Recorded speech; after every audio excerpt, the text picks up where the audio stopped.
Sai Satcharita, chapter 16 and 17. Quick Brahmagyan. These two chapters relate the story of a rich gentleman who wanted Brahmagyan quickly from Sai Baba. Preliminary. The last chapter described how Mr. Cholkar's vow of small offering was completed and accepted. In that story, Sai Baba showed that he would accept with appreciation any small thing offered with love and devotion, but if the same thing was offered with pride and haughtiness, he would reject it. Being himself full of Sat Chit Anand, pure consciousness, knowledge, and bliss, he did not care much for mere outward formalities, but if an offering was made in an humble spirit, the same was welcome and he accepted it with pleasure and avidity. In fact, there is no person more generous and benevolent than a Sadguru like Sai Baba. He cannot be compared to the Chintamani jewel, the Kalpataru, the celestial tree which fulfills our desires, or the Kamadhenu, the celestial cow which yields what we desire. They give us only what we desire, but the Sadguru gives us the most precious thing, that is, inconceivable and inscrutable the reality. Now let us hear how Sai Baba disposed of a rich man who came to him and implored him to give him Brahmagyan. There was a rich gentleman, unfortunately his name and whereabouts are not mentioned, who was very prosperous in his life. He had amassed a large quantity of wealth, houses and lands, and had many servants and dependents. When Baba's fame reached his ears, he said to a friend of his that he was not in want of anything, and so he would go to Shirdi and ask Baba to give him Brahmagyan, which if he got would certainly make him more happy. His friend dissuaded him, saying, "It is not easy to know Brahma, and especially so for an avaricious man like you, who is always engrossed in wealth, wife and children. Who will in your quest of Brahmagyan satisfy you, who does not give away even a paisa in charity?" Not minding his friend's advice, the fellow engaged a return journey Tonga and came to Shirdi. He went to the masjid, saw Sai Baba, fell at his feet and said, "Baba, hearing that you show Brahma to all who come to you, I too have come here all the way from my distant place. I am much fatigued by the journey, and if I get Brahmagyan from you, my troubles will be paid off and rewarded." Baba then replied, "Oh, my dear friend, do not be anxious. I shall show you Brahma. Many people come to me and ask for wealth, health, power, honor, position, cure of diseases, and other temporal matters. Rare is the person who comes to me and asks for Brahmagyan. There is no dearth of people asking for worldly things, but people interested in spiritual matters are very rare. I think it is a fortunate and auspicious moment when persons like you come and ask me for Brahmagyan. So, forthwith, I show to you with pleasure Brahma with all its accompaniments and complexities." Saying this, Baba started to show him Brahma. He made him sit there and engaged him in some other talk and thus made him forget his question for the time being. Then he called a boy and told him to go to one Nandu Marwadi and get him from a loan of rupees 5. The boy left and returned immediately, saying that Nandu was absent and his house was locked. Then Baba asked him to go to Bala Grocer and get from him the said loan. This time also the boy was unsuccessful. This experiment was repeated again twice or thrice with the same result. Sai Baba was, as we know, the living and moving Brahma incarnate. Then someone may ask, why did he want the paltry sum of 5 rupees and why did he try hard to get it? In reality, he did not want the sum at all. He must have known that Nandu and Bala were absent, and he seemed to have adopted this procedure as a test for the seeker of Brahma. That gentleman had a roll or bundle of currency notes in his pocket, and if he was really earnest, he would not have sat quiet and be a mere onlooker when Baba was frantically trying to get a paltry sum of rupees 5. He knew that Baba would keep his word and repay the debt, and that the sum wanted was insignificant. Still, he could not make up his mind and advance the sum. Such a man wanted from Baba the greatest thing in the world, that is Brahmagyan. Any other man who really loved Baba would have given to him rupees 5 at once instead of being a mere onlooker. It was otherwise with this man. He advanced no money, nor did he sit silent, but began to be impatient as he was in a haste to return and implored Baba, saying, "Oh Baba, please give me Brahmagyan soon." Baba replied, "Oh my dear friend, did you not understand all the procedure that I went through sitting in this place for enabling you to see Brahma? It is in short this: for seeing Brahma, one has to give 5 things, that is, surrender 5 things, that is, 1. 5 pranas, vital forces, 2. 5 senses, 3. Mind, 4. Intellect, and 5. Ego. This path of Brahmagyan or self-realization is as hard as treading on the edge of a razor. Sai Baba then gave a rather long discourse on the subject, the purport of which is given below. Qualifications for Brahmagyan or self-realization. All persons do not see or realize the Brahma in their lifetime. Certain qualifications are absolutely necessary. 1. Mumukshu or intense desire to get free.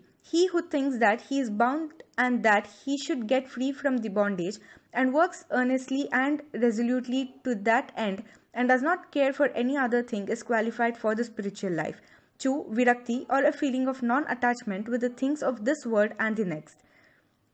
Unless a man feels disgusted with the things, emoluments and honors which his actions would bring in this world and the next, he has no right to enter into the spiritual realm.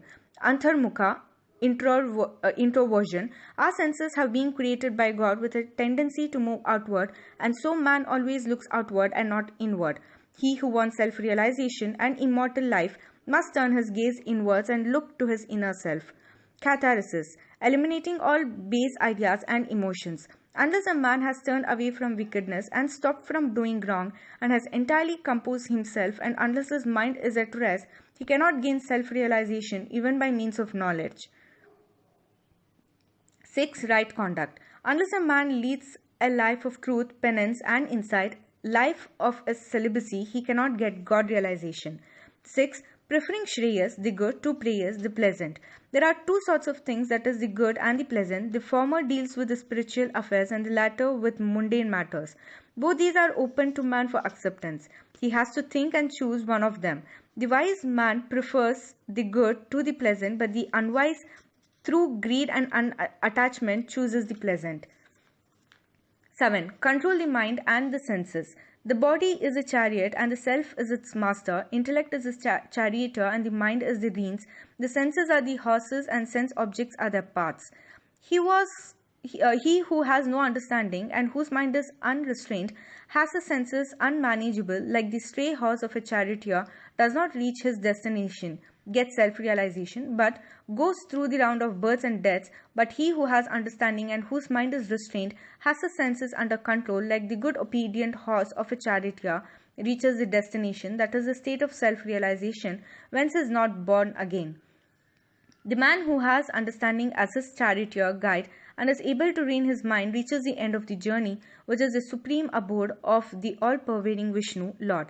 8. Purification of the mind. Unless a man discharges satisfactorily and disinterestedly the duties of his station in life, his mind will not be purified, and unless his mind is purified, he cannot get self-realization. It is only in the purified mind that Vivek, disattachment to the unreal, crop up and lead on to self-realization.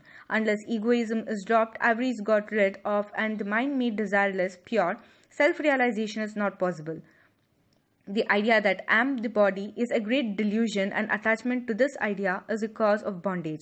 Leave off this idea and attachment, therefore, if you want to reach the goal of self-realization.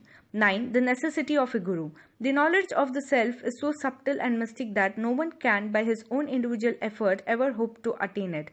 So the help of another person, teacher, who has himself got self-realization is absolutely necessary.